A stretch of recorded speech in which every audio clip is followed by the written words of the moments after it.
tinha planejado falar um pouco a respeito de análise institucional, que é uma teoria, uma técnica, a qual a gente vai utilizar bastante no nosso trabalho com escolas. Ela é uma possibilidade bastante importante para o nosso trabalho.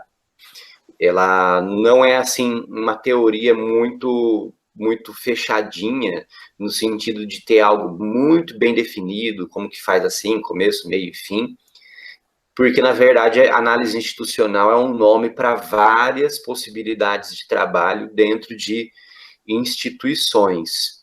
O que eu separei foi um texto do Lorot, que é um analista institucional da França, bastante conhecido, e que ele vai trabalhar com elementos da psicanálise, com elementos do marxismo, mas ele trabalha também com outras teorias para compor uma forma de se atuar dentro de instituições. Qual que é a preocupação com a atuação dentro de instituições? Como a gente viu falando um pouco a respeito do Foucault, das instituições disciplinares, as instituições elas são muito importantes na nossa vida, e a gente passa por elas, não é? A gente está sempre por dentro de alguma instituição, construindo o percurso da nossa vida. Passa, então, boa parte da nossa vida, principalmente aí, primeiro quarto da nossa vida, a gente passa dentro de escolas, dentro de instituições educacionais. A preocupação da análise institucional é com o quê? Como essas instituições se constituem como espaços de poder, como espaços de construção daquilo que podemos ser, da nossa subjetividade. E elas, apesar de serem muito importantes, elas acabam se prestando mais a esse papel de poder do que a outros papéis que poderiam exercer, como papel de formação, no caso das instituições de ensino. Então, uma análise institucional vem tentar resgatar algo de coletivo que tem nessas instituições, que pode ser bom, que pode ser construtivo. Porque as instituições deveriam existir para nós, deveriam existir para as pessoas, deveriam existir para o nosso bem, para a construção de um espaço público, para a construção de um espaço coletivo.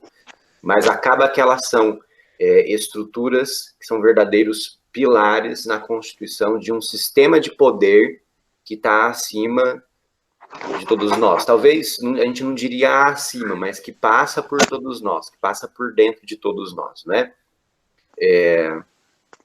Com a análise institucional, vai se tentar, então, enxergar, tornar nítidas as questões que estão envolvidas nessas instituições, inclusive essas questões de poder, para que a gente possa se apropriar desse espaço importante que é a instituição, para que seja algo verdadeiramente nosso. As instituições foram criadas pelos seres humanos, obviamente, em algum momento, mas elas adquiriram uma certa vida própria, então parece que elas são completamente independentes dos indivíduos que estão lá dentro das próprias instituições. Parece que elas existem de uma forma independente. Parece que elas existem como algo assim que está fora da gente, né, sobre a qual não tem poder nenhum. Então, por exemplo, quando a gente discute problemas de uma escola com as pessoas que trabalham ali, muitas vezes fica a sensação de que nada pode ser feito, porque a escola parece que sempre funcionou assim. Ou não está ao meu alcance mudar, mesmo eu sendo parte daquela instituição. Qualquer local de trabalho a gente pode pensar nisso, né? É o meu local de trabalho, eu deveria ter autonomia sobre esse local de trabalho, porque eu estou executando um trabalho, mas eu não tenho essa autonomia. E aí, quando a gente busca saber, mas quem teria essa autonomia? Quem poderia mudar esse local de trabalho? Quem poderia rever algumas coisas do funcionamento dessa instituição? Parece que ninguém pode. A instituição parece que tem uma vida própria, só dela. Porque a gente poderia pensar assim, não, quem vai ter essa autonomia é o chefe, é a gestão. E aí, muitas vezes, parece que nem a gestão tem essa autonomia. Por que a gente não muda tal detalhe para facilitar o nosso trabalho? Parece que ninguém pode tomar essa decisão. As instituições, elas elas se tornaram, então, algo naturalizado, tem uma palavra para isso que é reificado, ela se tornou coisa, e parece que é uma coisa independente da gente, uma coisa que tem vida própria. A análise institucional tem como primeiro passo fazer a gente enxergar que as instituições não são independentes da gente. Evidentemente, instituição não é só um ajuntado de pessoas. A instituição também não é só um ajuntado de regras. A instituição também não é só um lugar físico. Não é um prédio da escola, não é o prédio do hospital. A instituição é tudo isso, mas as relações que ocorrem dentro dela, dentro dessa lógica específica. Então, quando a gente está lá dentro da escola, as pessoas lá dentro se comportam de maneira específica, elas se relacionam de maneira específica, elas falam de maneira específica.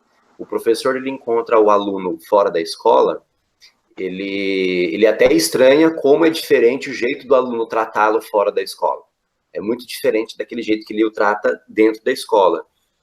Que ao entrar naquele espaço da instituição, a gente está entrando em outras regras de relações.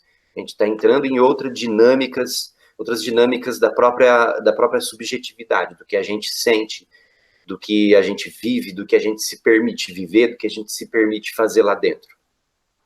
E isso é muito importante a gente tornar claro primeiro para nós mesmos, que estamos trabalhando na instituição, atuando na instituição, e em algum momento a gente vai precisar também fazer com que isso fique claro para a própria instituição. Para que volte a ser algo vivo, que muitas vezes as instituições, elas entram num processo de reificação, de coisificação tão intenso que elas perdem a vida humana e elas viram só uma máquina de funcionamento burocrático. Só uma máquina de funcionamento burocrático. Então, as pessoas vão ali, elas mal se relacionam, e o mais importante é simplesmente manter aquilo em pé através do seu funcionamento burocrático. Aí é uma situação mais extrema, de tamanha a rigidez que a instituição possa ter alcançado. Esse é o começo do nosso trabalho. Compreender essa rigidez que pode alcançar, que pode tomar grandes proporções na instituição. Tudo bem até aqui?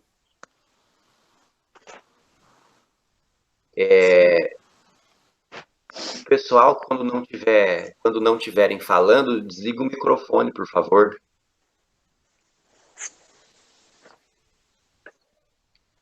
Muito bem. Lá no segundo livro, no segundo encontro daquela obra do Lorô, que eu separei, que é um conjunto de palestras que o Lorô deu no Rio de Janeiro. Então, ele apresenta de uma forma bastante simples, eu acho, alguns princípios da análise institucional. E aí ele vai falar, então, de algumas contradições que fazem parte do nosso trabalho em análise institucional. O primeiro deles, ele fala de multireferencialidade. Palavrão, né? O que ele quer dizer com isso? Ele quer dizer que a gente não tem, então, um ponto de vista único, uma perspectiva única, uma única forma de trabalhar dentro das instituições. A gente não tem receitinha de bolo.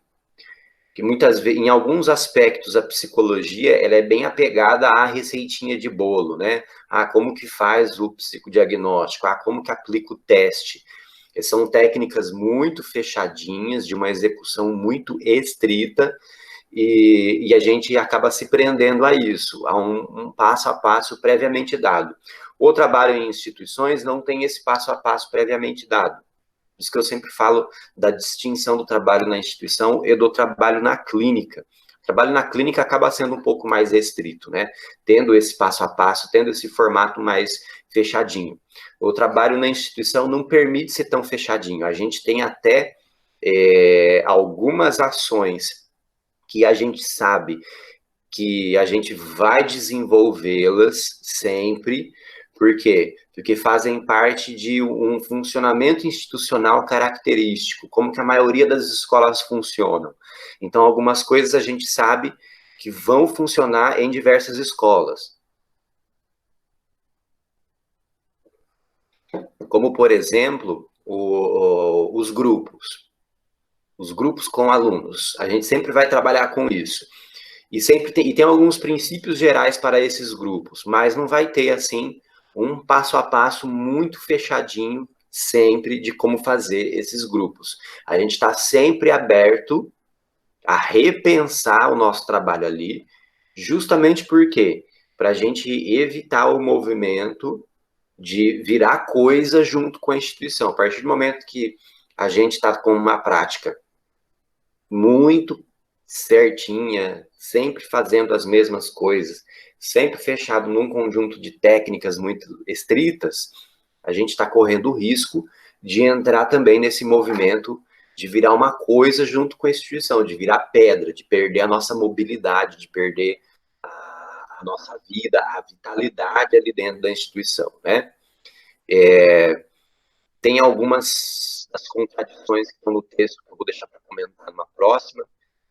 Outras eu acho importante falar desde já, como a diferença entre autogestão e heterogestão, ou a contradição entre autogestão e heterogestão.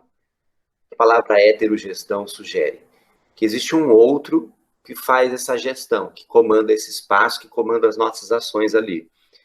E esse outro, ele não é claramente identificado. A gente está acostumado a pensar que seja a chefia, que seja a gestão. Mas a chefia de uma instituição, a direção de uma instituição, ela também se refere a um outro, não claramente identificado, né? Você pensa assim, tal coisa pode mudar se o diretor quiser. Fala com o diretor da escola, ele vai falar assim, não posso, porque a secretaria diz que não pode, porque a diretoria regional de ensino diz que não pode.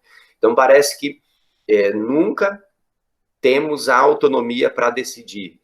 Está sempre nas mãos de um outro a gestão desse lugar e a gestão das pessoas, não é?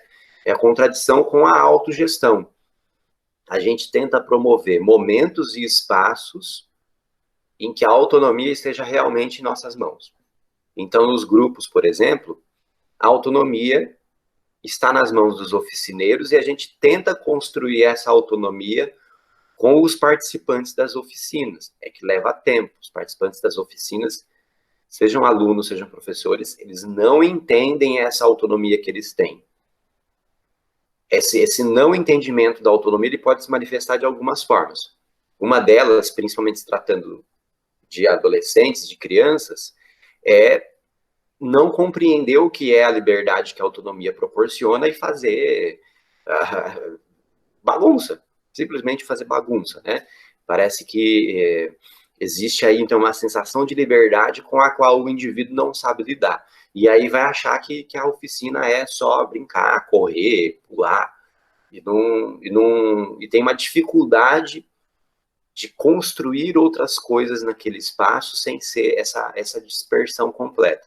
Mas é simplesmente porque essa pessoa não conhece a autonomia, não conhece a liberdade que esse espaço proporciona, e aí ela não sabe lidar com a liberdade que aquilo proporciona.